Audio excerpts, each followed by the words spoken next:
Top of the morning to you, or afternoon or evening, whenever you may be watching. My name is Scott. I represent the SL in GameSLAM, here with Sergio, for a brand new series, not really series, but kind of a segment I've been thinking about doing for quite a while, and it's going to span to both movies and games, which I really like.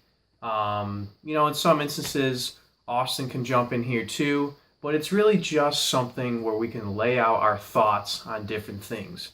So, the name of the series is Money's Worth, which means, did I feel like I got my money's worth out of this game or movie? So, what better way to kick this off than with the new Star Wars Rogue One movie, which just came out.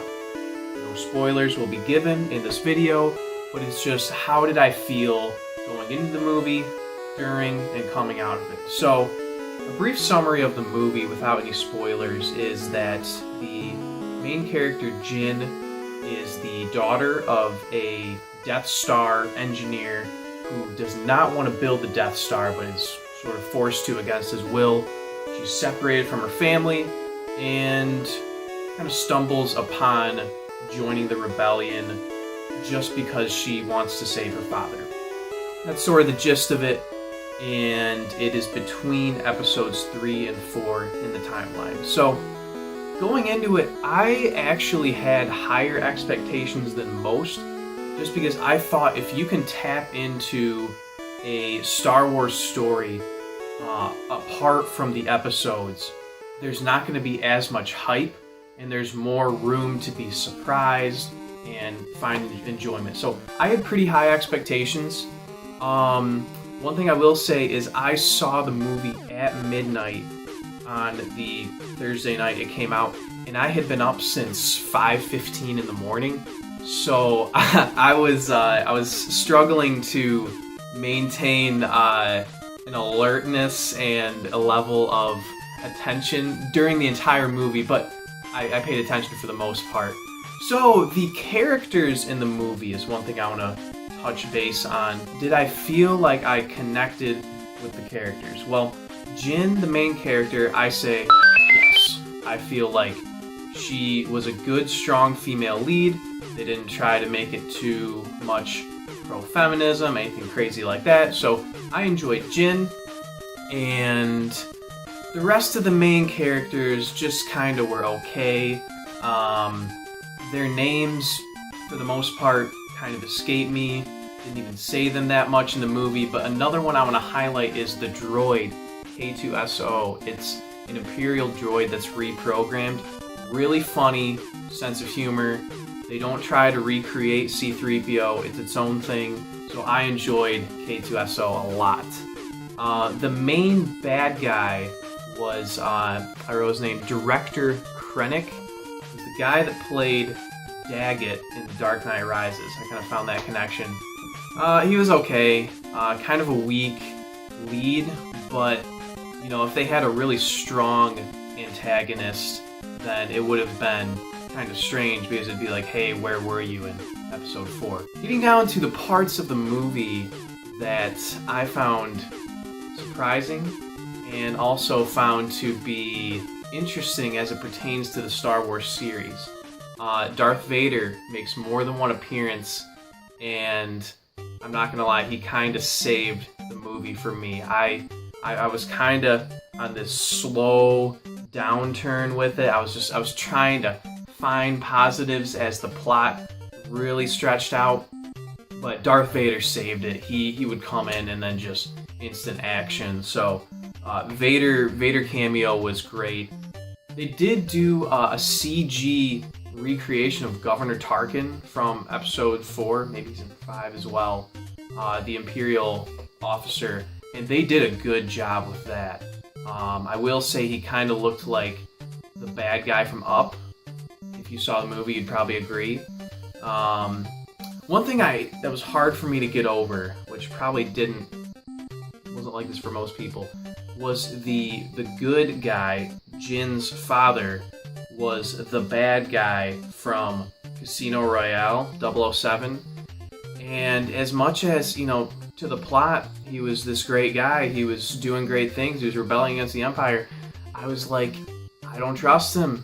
I've seen him do things to Daniel Craig that are unforgivable. So, besides that, he was a good guy. So that's the characters for the most part. The plot, how did I feel the plot lived up to my hype? It connected well to episode 4, which is a home run in and of itself. You know, it didn't leave any weird gaps. It actually leads you right into the beginning of A New Hope. So that was pretty cool, especially for it being almost 40 years since that movie came out. I will say a twist would have been nice. From the very beginning, you essentially know who the good guys are, who the bad guys are, and there's the conflict. But I would have appreciated a little bit more of a twist, at least pertaining to Jin, because it was just kind of, hey, I'm a rebel, and we're going for it. There wasn't a lot of character development there. And one other random thing that kind of shook me a little bit is they don't do the opening scroll with the Star Wars theme song. So I guess that's just exclusive to episodes. So yeah, I don't think I really spoiled anything. I almost spoiled one thing, but didn't. And overall, it was a 2-hour and 10-minute movie, which is the normal length of a Star Wars movie. It just seemed a little long to me because I would say this story of trying to recover the Death Star plans is something that I feel like could be a 45-minute segment of a movie, but to make it the full movie, I think they were stretching it a little bit thin. Overall, though, the big question, did I feel like I got my money's worth? The answer is yes. I rank it a 7 out of 10, and that's better than some Star Wars movies. It's worse than most, but you know, it's my favorite series. So to be right up there with some of the other episodes, mostly above a couple of the prequels, I was satisfied with it. Overall, was the movie overrated or underrated? It's always hard to say, but really all I'm doing to compare this to is Rotten Tomatoes. Just, you know, was my take on it above, below, or at their level? I would say it was slightly overrated. One thing I heard from my roommate is he said one of his friends saw it and said, this is the best Star Wars movie of all time. And I said, I'm not even close to agreeing with that.